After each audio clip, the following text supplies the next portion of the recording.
En Irlande, bien vivre est devenu un privilège. Dans un pays autrefois symbole de croissance rapide, des milliers de citoyens font aujourd'hui la queue pour trouver des chambres minuscules à des prix exorbitants. De jeunes diplômés partagent des appartements avec des inconnus dans la banlieue de Dublin, et certaines familles vivent même dans des voitures ou des caravanes. Les travailleurs stables dorment sous des tentes. Pendant ce temps, les maisons vides achetées par des fonds d'investissement restent fermées. Pendant des siècles, l'Irlande a été synonyme de départ. Au milieu des guerres, des famines et d'une pauvreté chronique, des millions d'Irlandais ont traversé l'océan en quête d'opportunités. Au milieu du XXe siècle, tandis que d'autres pays européens se développaient et s'industrialisaient, l'Irlande restait engluée dans son retard. Rurale, pauvre et démographiquement stagnante, en 1961, sa population était estimée à 1 million d'habitants. L'action a été la plus faible depuis 300 ans. Pendant des décennies, l'Irlande a été un pays d'émigration. Sa jeunesse a fui, faute d'avenir. Mais à partir des années 1990, le pays s'est réinventé pour attirer les grandes entreprises technologiques grâce à la réduction de l'impôt sur les sociétés à 12,5%. Apple, Google, Meta, tous ont atterri à Dublin, grâce à une fiscalité extrêmement avantageuse. En moins d'une décennie, l'Irlande est passée du statut de pays périphérique à celui de premier pays en termes de revenus par habitant. Les investissements étrangers ont progressé, les salaires ont augmenté et le PIB a explosé. Pour beaucoup, l'Irlande est devenue le miracle européen. Mais derrière cette image optimiste, quelque chose a mal tourné. Les prix de l'immobilier ont grimpé en flèche. Les salaires moyens n'ont pas suivi le rythme. Les politiques publiques n'ont pas su intervenir à temps. Et aujourd'hui, l'Irlande est prise dans une véritable tempête. Crise du logement, inflation chronique, effondrement des services publics et tensions sociales croissantes. Aujourd'hui, plus de 70% des jeunes de 18 à 24 ans souhaitent quitter le pays. L'Irlande, autrefois terre d'accueil pour les immigrants et symbole de la réussite européenne, est aujourd'hui un pays où beaucoup se sentent sans avenir. Voici comment l'un des pays les plus riches du continent est devenu, pour ses propres citoyens, quasiment inhabitable. Mais ce miracle européen que j'évoquais plus tôt avait ses limites. Pour pérenniser ce nouveau modèle, l'Irlande avait besoin de plus de travailleurs que sa population ne pouvait en offrir. Une campagne active pour attirer l'immigration, tant qualifiée que des secteurs essentiels, fut lancée. Des milliers de personnes arrivèrent d'Europe de l'Est, d'Amérique latine et d'Afrique. De nombreux émigrants irlandais revinrent également, séduits par le nouveau miracle celtique. Pendant un temps, cela a semblé fonctionner. L'Irlande a adopté sa nouvelle identité multiculturelle, la richesse a afflué, le chômage a baissé, et l'image internationale du pays était enviable. Mais personne n'a examiné avec suffisamment d'attention les fondements de cette croissance. Un modèle excessivement dépendant des investissements étrangers et dépourvu de la planification structurelle nécessaire pour absorber une population aussi importante. Le système irlandais s'est développé, mais son cadre institutionnel est resté fragile. Et c'est dans ce déséquilibre que les inévitables problèmes qui ont éclaté aujourd'hui ont été semés. Restez et découvrez ce qui est arrivé au nouveau miracle celtique. En Irlande, posséder un logement n'est plus un objectif raisonnable. C'est un luxe, une exception. Un luxe qui, même avec un bon salaire, peut être inaccessible. Le prix moyen d'un logement à Dublin dépasse aujourd'hui 450 000 euros, contre 267 000 euros il y a seulement 10 ans. Cela représente une augmentation de 70% en moins de 10 ans. Dans de nombreuses autres villes, les prix ont suivi une courbe similaire. La différence réside dans le fait que les salaires ont à peine augmenté en termes réels. Le problème n'est pas seulement l'inflation. Il est structurel. Depuis plus de 20 ans, l'Irlande a transformé le logement en actif financier. Le parc de logements sociaux a été considérablement réduit et la construction sociale est à des niveaux historiquement bas. Après la crise de 2008, l'État a cessé de piloter le développement résidentiel. Il a privilégié un marché dominé par les investisseurs privés, les fonds immobiliers et les institutions financières. Résultat, le logement n'est plus considéré comme un droit, mais comme un produit d'investissement. Un phénomène similaire à celui observé en Espagne. Vous pouvez regarder la vidéo sur ma chaîne.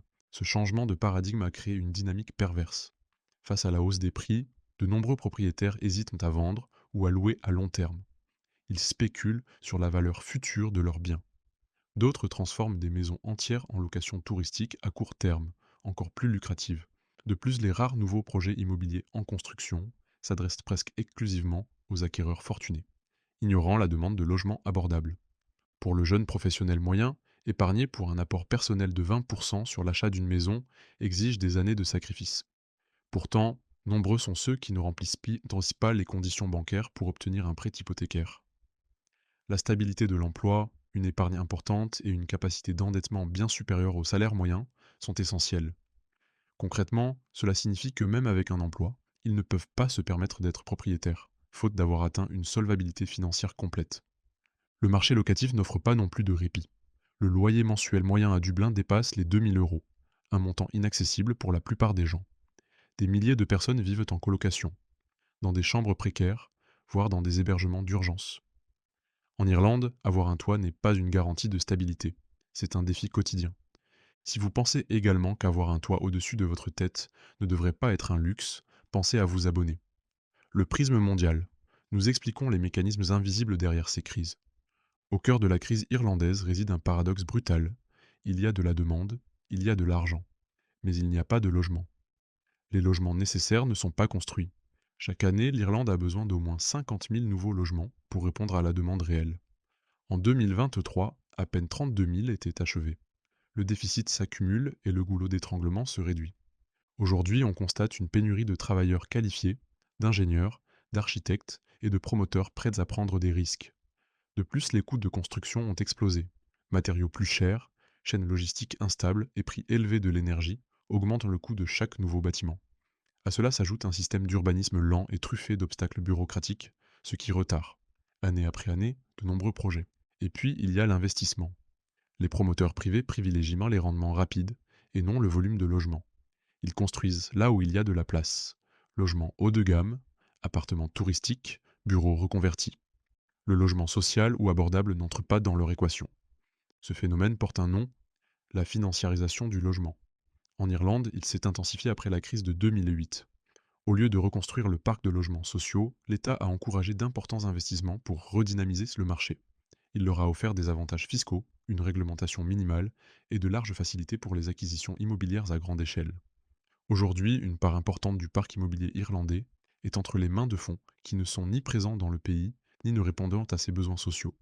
L'impact est brutal. Ces investisseurs achètent des immeubles entiers avant même leur mise en vente, augmentant artificiellement les prix et bloquant l'accès à la propriété pour les familles ordinaires. Ils louent ensuite ces logements à des prix exorbitants ou les laissent tout simplement vides en attendant une future plus-value. À Dublin, il n'est pas rare de voir des complexes immobiliers neufs entièrement éteints. Des immeubles pleins, mais silencieux. De plus, l'État n'assume pas le rôle qu'il devrait jouer. Les projets de logements sociaux ou coopératifs sont timides et lents. Ils n'abordent qu'une partie du problème. Elle a imposé une taxe sur les acquisitions massives de logements et fixé des plafonds de loyer dans certaines zones. Mais ces mesures sont arrivées trop tard et, dans de nombreux cas, comportèrent des failles que les investisseurs ont pu contourner. La logique du profit reste la règle. De plus, il existe une spéculation foncière systémique. De grands propriétaires fonciers accumulent des terrains non bâtis, espérant en voir leur valeur augmenter. Dans certains cas, ils bloquent des zones entières de développement.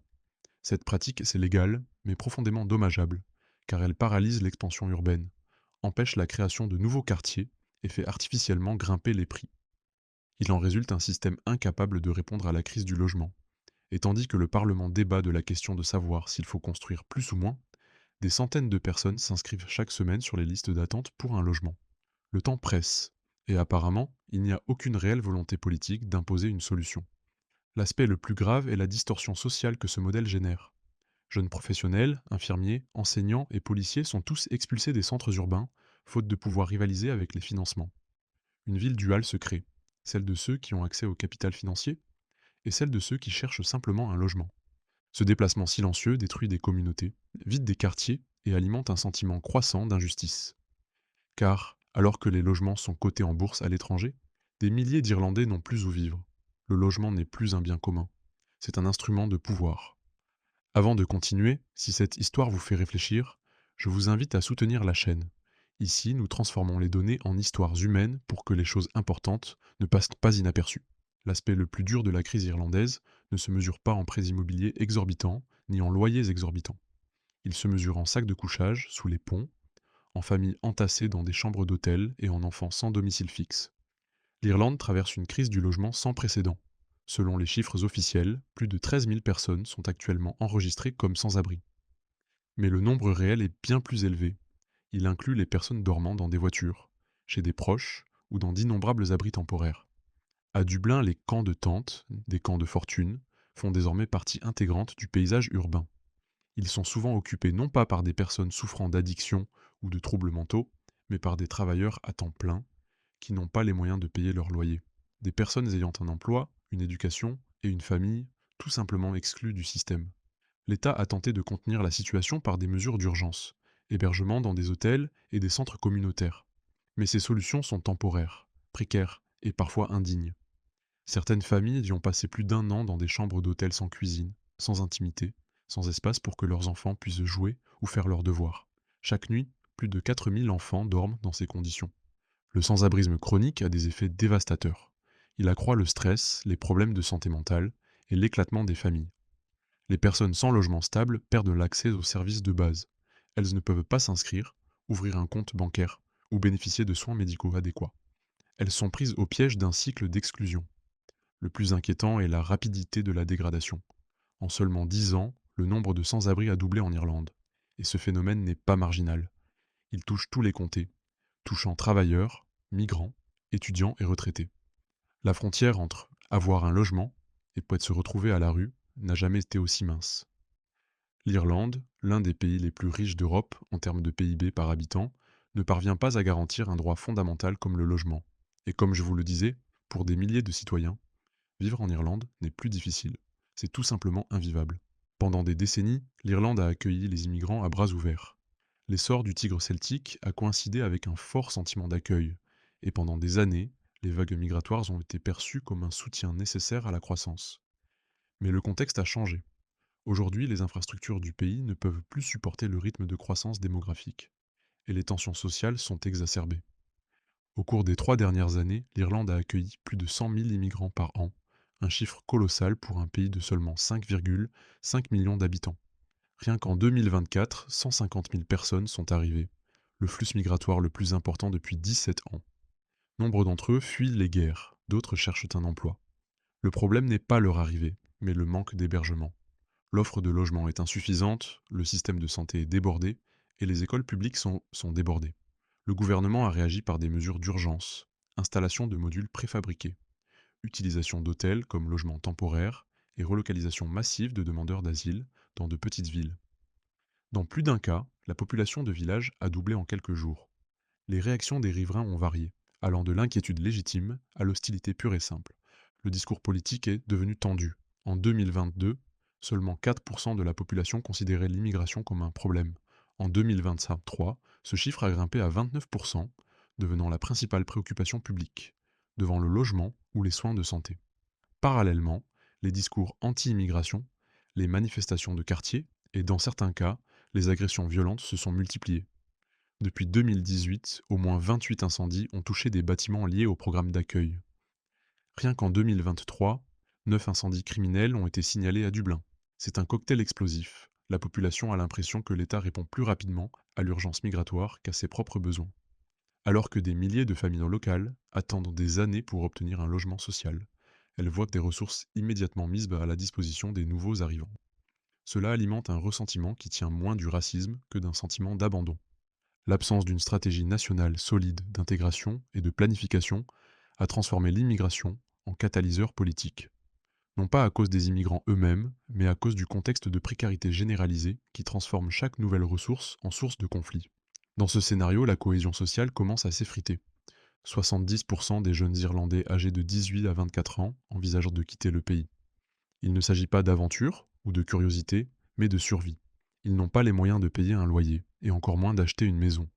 Nombre d'entre eux travaillent et vivent encore chez leurs parents ou en colocation pour toujours. L'émigration est à nouveau la seule issue pour une génération coincée dans un pays qui ne leur offre plus d'avenir. Si cette histoire vous a choqué, ne laissez pas votre indignation vous envahir. Partagez cette vidéo, commentez votre opinion et abonnez-vous à Le Prisme Mondial. Nous analysons ici les principaux déséquilibres mondiaux, sans filtre et avec un regard critique, car comprendre comment nous en sommes arrivés là est la première étape vers un changement.